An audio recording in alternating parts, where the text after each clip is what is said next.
মুহতারাম হাজরিন, বুখারী মুসলিম এক যুগে বর্ণনা করেছে যে আবু হুরায়রা রাদিয়াল্লাহু তাআলা আনহু তিনি ইরশাদ করেছেন, আওসানি খলিলি বিসালাস, প্রিয় নবী সাল্লাল্লাহু আলাইহি সাল্লাম আমাকে তিনটি বিষয়ের ওসিয়ত করেছেন। কয়টি বিষয় ওসিয়ত করেছেন? আমাদের প্রিয় নবী সাল্লাল্লাহু আলাইহি সাল্লাম এই সাহাবীকে ওসিয়ত করেছেন এ হাদিসে তিনটি বিষয়। লা আদাহুন্না হাত্তা আমুত, আমি মৃত্যুর আগ পর্যন্ত এই তিনটি কাজ কখনো ছাড়ব না, কারণ এই তিনটি কাজ যেন আমি সব সময় করি। নবী করিম সাল্লাল্লাহু আলাইহি সাল্লাম সে ওসিয়ত আমাকে করে গেছেন, আমি এই কাজগুলো কখনো ছাড়ব না মৃত্যুর আগ পর্যন্ত। সাহাবী তার সংকল্পের কথা বলছেন। সে কাজগুলো কি? সাওমু সালাসাতি সিয়ামু সালাসাতি আইয়াম মিন কুল্লি শাহর, প্রত্যেক মাসে 3 দিন করে রোজা রাখা। প্রত্যেক মাসে 3 দিন করে কি রাখা? চান্দ্র মাসের 13, 14, 15 যেগুলোকে আইয়ামে বীজ বলা হয়। নবী করিম সাল্লাল্লাহু আলাইহি সাল্লাম নিয়মিত রোজাগুলো রাখতেন। এই রোজাগুলো সেহের এবং ব্ল্যাক ম্যাজিক থেকে মানুষকে রক্ষা করার জন্য পরীক্ষিত এবং অনেক বড় উপকারী। আমাদের সমাজে ঘরে ঘরে আজকাল ব্ল্যাক ম্যাজিক এবং জাদুগ্রস্ত রোগী পাওয়া যায়। রোগী নিজেও জানে না, রোগীর আত্মীয় স্বজন যারা আছেন তারাও অনেক সময় জানেন না যে এখানে ব্ল্যাক ম্যাজিক করা হয়েছে। সাধারণ রোগ মনে করে তার জন্য দৌড়ঝাঁপ করেন। এই ব্ল্যাক ম্যাজিকের রোগীদের চিকিৎসার জন্য চান্দ্র মাসের 13, 14, 15 এই দিনগুলোতে রোজা রাখার কোনো বিকল্প নাই। আর যারা সেফে থাকতে চান, নিরাপদে থাকতে চান, ব্ল্যাক ম্যাজিক কাজ করবে না। কেউ শত্রুতা করে আপনার বিরুদ্ধে ব্ল্যাক ম্যাজিক করবে, কালো জাদু করবে, তাবিজ কবজ কবিরাজ দিয়ে আপনার ক্ষতি করার চেষ্টা করবে, আপনার কোনো ক্ষতি করতে পারবে না। সকাল সন্ধ্যার দোয়াগুলো পড়বেন আর সেই সাথে এই চান্দ্র মাসের 13, 14, 15 এই দিনগুলোতে রোজা রাখবেন। তো সাহাবীকে নবী করিম সাল্লাল্লাহু আলাইহি সাল্লাম 3 দিন প্রতি মাসে রোজা রাখতে বলেছেন। সেটা এই 3 দিন হতে পারে বা যে কোনো দিনও হতে পারে। এটি হলো প্রথম ওসিয়ত। দ্বিতীয় কি? ওয়াসসালাতুদ দুহা, চাষতের নামাজ যেন আমি কখনো না ছাড়ি। নবী সাল্লাল্লাহু আলাইহি সাল্লাম আমাকে ওসিয়ত করেছেন। ওসিয়ত সাধারণ উপদেশ না, ওসিয়ত হলো মনের গভীর থেকে নিংড়ানো উপদেশ, যেটা কখনো ছাড়বা না। পরম আপনজনদেরকে মানুষ ওসিয়ত করে। নবী সাল্লাল্লাহু আলাইহি সাল্লাম তার সাহাবীকে ওসিয়ত করেছেন যে প্রতি মাসে 3 দিন নফল রোজা রাখা, এটা ছাড়বা না। আর চাষতের নামাজ কখনো ছাড়বা না। এই হাজার হাজার মানুষের সমাবেশ, না হলেও 30-40 হাজার মানুষ হবে। এত মানুষের মধ্যে মাত্র 2 জন লোক হাত তুলেছেন। নবী করিম সাল্লাল্লাহু আলাইহি সাল্লাম যেটা সাহাবীকে ওসিয়ত করে গেছেন, এই চাষতের নামাজ কি, এই সম্পর্কে যদি আমি এখন প্রশ্ন রাখি, 80% মানুষ আমার ধারণা এটা বলতেই পারবে না যে এটা কোন নামাজ কখন পড়ে।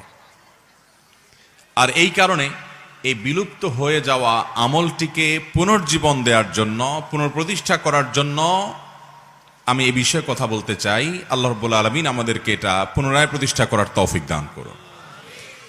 তৃতীয় যে ওসিয়ত করেছেন নবী সাল্লাল্লাহু আলাইহি সাল্লাম তাকে, সেটা হলো ওয়ানাউমুন আলা বিত্রিন, এবং বিতরের নামাজ পড়ে যেন আমি রাতে শুই।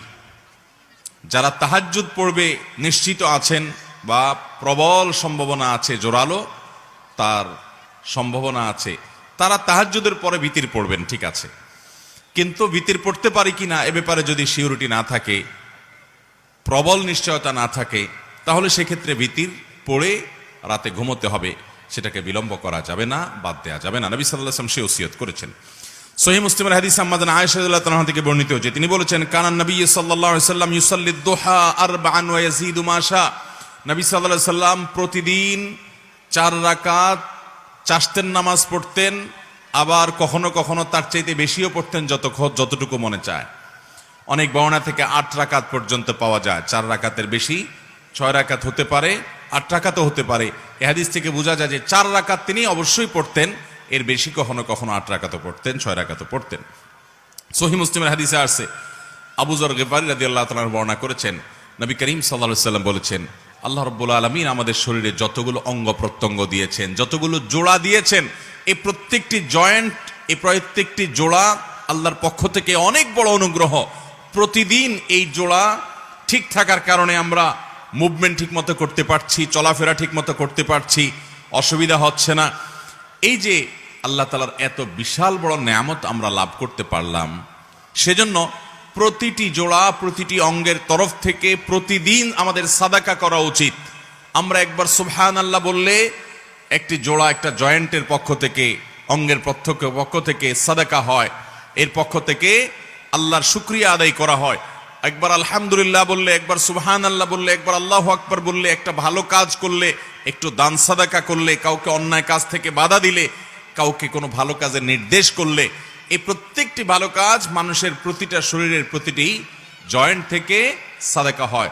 এই যে মানুষের শরীরের শত শত জয়েন্ট, এই জয়েন্ট এবং জোড়া, এই অঙ্গ প্রত্যঙ্গগুলো থেকে প্রত্যেকটি থেকে আলাদা আলাদা করে প্রতিদিন যদি সাদাকা দিতে হয়, তাহলে কি পরিমাণ নেক আমল করা লাগবে। এই হাদিসে নবী সাল্লাল্লাহু আলাইহি ওয়াসাল্লাম বলেছেন, মানুষের শরীরের প্রতিটি জয়েন্ট, জোড়া, প্রতিটি অঙ্গ প্রত্যঙ্গ থেকে একটি কাজ প্রত্যেকটির তরফ থেকে সাদাকা করার, শুকরিয়া আদায় করার কাজ করে দেয়। সেটা হলো যদি কেউ সলাতুদ দুহা বা চাশতের নামাজ পড়ে, তাহলে এই একটি কাজ তার শরীরের সমস্ত জয়েন্টের তরফ থেকে সাদাকা হয়ে যায়। মোহতারাম হাজরিন, এই সালাতুদ দুহা বা চাশতের নামাজের সম্পর্কে তিরমিজির বর্ণনায় আসছে, নবী করিম সাল্লাল্লাহু আলাইহি সাল্লাম বলেছেন যে আল্লাহ রাব্বুল আলামিন হাদিসে কুদসিতে বলেছেন, ইয়াবনা আদম, হে আদম সন্তান, এর কালি আউয়ালান নাহারি আরবাআন, তোমরা দিনের শুরুতে 4 রাকাত নামাজ পড়ো আমাকে সন্তুষ্ট করবার জন্য। এটা আল্লাহ বলছেন। আকফিকা আখিরাহু, তাহলে তোমাকে আমি দিনের শেষ পর্যন্ত পরিপূর্ণ সময়টাতে আমি যথেষ্ট হয়ে যাব সকল ক্ষতি থেকে বাঁচাবার জন্য। এই 4 রাকাত নামাজ সালাতুদ দুহা, যেটাকে আমরা চাশতের নামাজও বলি। নবী আলাইহিস সালাম অন্য হাদিসে বলেছেন, লা ইউহাফিযু আলা সালাতিদ দুহা ইল্লা আওয়াব, যারা আল্লাহর দিকে ধাবিত, আল্লাহর দিকে অগ্রসর, এলিট শ্রেণীর মুসলমান, সাধারণ শ্রেণী না, একেবারে সর্বোচ্চ মর্যাদার, সর্বোচ্চ শ্রেণীর আপার ক্লাসের মুসলমান যারা, এই আপার ক্লাসের মুসলমান, তাদের কাজ হলো আল্লাহর পথে ধাবিত তারা থাকে, আল্লাহর দিকে ঝুঁকে থাকে, আল্লাহর দিকে অগ্রসর থাকে। এই আওয়াব শ্রেণীর বান্দা, আপার ক্লাসের মুসলমানদের আমল হলো চাশতের নামাজ। এটা সাধারণ মুসলমানরা পারে না। এই জন্য নবী সাল্লাল্লাহু আলাইহি সাল্লাম এটার নাম দিচ্ছেন ওয়াহিয়া সলাতুল আওয়াবিন। এটা হলো আওয়াবিনের নামাজ, অর্থাৎ আল্লাহর দিকে যারা ধাবিত থাকে তাদের নামাজ, সলাতুদ দুহা। এই নামাজটা কখন পড়তে হয়? এই নামাজটা পড়তে হয় সূর্য যখন তেতে যায়, সূর্যের উত্তাপে যখন বালি মাটি একটু গরম হতে লাগে, তখন থেকে নিয়ে জোহরের ওয়াক্ত হওয়ার আগ পর্যন্ত। এটা গরমের সিজনে এক টাইম হয়, শীতের সিজনে আরেক টাইম হয়। কারণ গরমের সময় সূর্য এক সময় উঠে, শীতের সময় সূর্য আরেক সময় উঠে। আনুমানিক বেশিরভাগ সিজনে দেখবেন আপনি 8টা সাড়ে 8টার পর থেকে নিয়ে আপনার জোহরের আগ পর্যন্ত এই টাইমটাতে বালু তেতে যায়। কখনো একটু দেরি হয়, 9টা বাজে, বা কখনো একটু আগে হয়। তো এই 9টা, 10টা, সাড়ে 10টা এই টাইমগুলোতে জোহরের ওয়াক্ত হওয়ার আগ পর্যন্ত 4 রাকাত নামাজ। কোনো কোনো বর্ণায় অবশ্য 2 রাকাতের কথা বলা হয়েছে, কিন্তু বেশিরভাগ বর্ণায় 4 রাকাতের কথা বলা হয়েছে। আবার অনেক বর্ণায় 8 রাকাতের কথা বর্ণিত হয়েছে। 2 রাকাত করে পড়তে পারেন। সলাতুল লাইলি ওয়ান নাহারি মাসনা মাসনা, নবী সাল্লাল্লাহু আলাইহি সাল্লাম বলেছেন রাত এবং দিনের নামাজ হলো 2 রাকাত করে, নফল নামাজগুলো 2 রাকাত করে পড়া উত্তম। যাই হোক, অনেক উলামা ইকরাম 4 রাকাত একসাথে করার কথাও বলেন। 2টা আকওয়াল আছে আমাদের মধ্যে, 2টা কওলি আছে। যাই হোক, তো চাশতের নামাজ হিসাবে আপনি 9টা 10টার দিকে কমপক্ষে 4 রাকাত নামাজ পড়বেন। কোনো সূরা নির্ধারিত নাই, যেই কোনো সূরা দিয়ে পড়তে পারেন, সূরা ফাতিহার সাথে আরেকটা সূরা মিলিয়ে। এরপরে আপনি অন্য সব নামাজের যে নিয়ম আছে ঠিক একই নিয়ম, বিশেষ কোনো নিয়ত নাই। আমি সলাতুদ দুহা পড়তেছি, চাশতের নামাজ পড়তেছি, যে নামাজ আমার পুরো শরীরের প্রতিটি অঙ্গ প্রত্যঙ্গ, প্রতিটি জয়েন্ট জোড়া থেকে এই নামাজটাই যথেষ্ট হয়ে যাবে, আমি সেই নামাজ পড়ছি। যে নামাজ পড়ার জন্য নবী সাল্লাল্লাহু আলাইহি সাল্লাম একজন নয়, বেশ কয়েকজন সাহাবীকে ডেকে ডেকে আলাদা করে ওসিয়ত করেছেন। ওসিয়ত আর সাধারণ নসিহত উপদেশ এক জিনিস না। নবী সাল্লাল্লাহু আলাইহি সাল্লাম ওসিয়ত করেছেন। ওসিয়ত সাধারণত বলা হয় কোনো ব্যক্তি তার মৃত্যুর পরেও যেন কোনো কাজ করা হয় সে সম্পর্কে যে উপদেশ দিয়ে যায়, গাইডলাইন দিয়ে যায়, ওটার নাম ওসিয়ত। এটা মানুষ একান্ত আপনজনকে করে। আমাদের প্রাণের নবী সাল্লাল্লাহু আলাইহি সাল্লাম তার একাধিক সাহাবীকে, বেশ কয়েকজন সাহাবীকে ওসিয়ত করে গেছেন যে এই নামাজ কখনো ছাড়বা না। যে নামাজ নবী সাল্লাল্লাহু আলাইহি সাল্লাম